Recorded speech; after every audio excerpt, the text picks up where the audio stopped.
ঘৰতে আজি ইমান সোৱাদ লগা বিস্কুট বনালোঁ। মই নিজেই মানে এখন এখনকৈ কেইবাখনো খাই দিলোঁ, কাৰণ ইমান বেছি সোৱাদ লগা হৈছিলে নহয়, আৰু ইমানেই বেছি খাস্তা।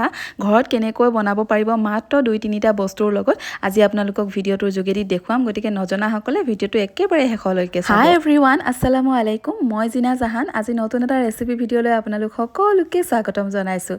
আজিৰ এই বিস্কুটখন বনাবলৈ মই লৈছোঁ এয়া একাপতকৈ অকণমান চুজি, আৰু তাৰপিছত মই এবাটি কাজু লৈছোঁ, আৰু তাৰ লগতে মই একাপ চেনি। মিঠাটো আপোনালোকে নিজৰ প্ৰয়োজন মতেই ল'ব। যিসকলে বেছি মিঠা খায় অকণমান চেনিটো বেছিকৈ দিব, যিসকলে কম মিঠা খায় অকণমান কমকৈ দিব। এতিয়া মই এবাটি বগা তিল ল'লোঁ, আৰু তাতে পিচি লোৱা চুজি আৰু চেনিখিনি দি দিলোঁ, আৰু তাৰপিছত মই লৈছোঁ একাপ আটা। যদি আপোনালোকৰ ওচৰত বাটাৰ থাকে তেতিয়াহ'লে 2 চামুচ বাটাৰ দিব। মই আজি গাই ঘিয়ে ব্যৱহাৰ কৰিছোঁ, আৰু বাটাৰ দিলে খাবলৈ বিস্কুটখন বাটাৰ লাগিব। আৰু তাৰ লগতে লৈছোঁ মই ভেনিলা এচেঞ্চ অকণমান, আৰু লগতে মই আধা চামুচ বেকিং পাউডাৰ লৈছোঁ। এতিয়া গোটেইখিনি ভাল ধৰণে শুকানে মোহাৰি লৈছোঁ, আৰু তাৰপিছত যেতিয়া এনেকৈ লাডু বান্ধি দিম তেতিয়া গম পাব আপোনালোকে বিস্কুটখন খাস্তা হ'বনে নাই। গতিকে এনেকৈ লাডু বান্ধি পেলাই চাব, যেতিয়া লাডু বান্ধ খাই যাব আমাৰ খাস্তা হৈ গ'ল। এতিয়া মই একাপ গাখীৰ লৈছোঁ, পিছে একাপ গাখীৰ মোৰ প্ৰয়োজন নাই হোৱা।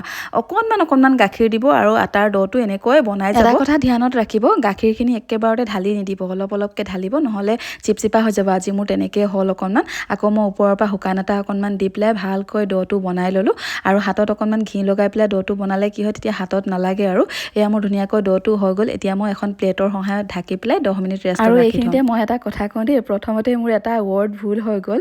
মই একাপতকৈ কম চুজি লৈছোঁ বুলি ক'ব লাগে, একাপতকৈ কম বুলি কৈ পালোঁ। সেইকাৰণে মই আৰু কাটাকুটি কৰা নাই।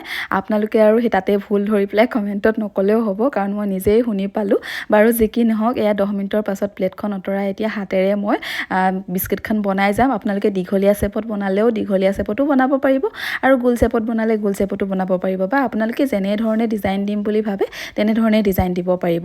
যিহেতু মই তিল বিস্কুট বনাইছোঁ, সেইকাৰণে ওপৰৰ পৰা আকৌ বগা তিল অকণমান লগাই দিছোঁ, আৰু এনেকৈ গোটেইখিনি মই বনাই ল'ম। বনাই পেলাই মই ফ্ৰিজত 10 মিনিট বা 15 মিনিট ৰেষ্টত ৰাখি থ'ব, নহ'লে কি হয় তিলবোৰ গোটেই এৰাই যায়। মোৰ আজি অলপ খৰধৰেই হ'ল, পিছে খৰধৰ হ'ল যদিও বিস্কুটকেইখন খাবলৈ বহুত বেছি টেষ্টি হৈছিলে। এতিয়া তেল গৰম হৈ আহোঁতে এখন এখনকৈ বিস্কুট দি যাম, আৰু বিস্কুটখিনি ফ্ৰাই কৰোঁ মানে মই এটা ধুনীয়া কমেণ্ট পঢ়িব লৈছোঁ। কমেণ্টটো লিখিছে আৰতি ফুকন বাইদেউ। তেখেতে লিখিছে, আপুনি বৰ সুন্দৰকৈ ৰেচিপিবোৰ বুজাই দিয়ে, তাৰ কাৰণে বহুত ধন্যবাদ। বহুত ধন্যবাদ আৰতি ফুকন বাইদেউ। এনেকৈয়ে ধুনীয়া কমেণ্টবোৰ কৰি থাকিব, আৰু মই নিশ্চয় আপোনালোকৰ সকলোৰে নামসমূহ ল'বলৈ চেষ্টা কৰিম। আৰু এইফালে মোৰ বিস্কুট হৈ গ'ল ৰেডি। ইমান বেছি খাস্তা হৈছে দেখিছেনে, আৰু খাবলৈতো ক'বই নালাগে, বহুত বেছি সোৱাদ। আপোনালোকেও এবাৰ ট্ৰাই কৰিব দেই। আজিৰ ৰেচিপিটো চাই যদি ভাল পালে তেতিয়াহ'লে মোৰ পেজটো ফ'ল' কৰিবলৈ নাপাহৰিব। এনেকৈ ধুনীয়া ৰেচিপি লৈ মই সদায় আহোঁ। আজিলৈ আহিছোঁ, নেক্সট ভিডিঅ'ত আকৌ লগ পাম। বাই।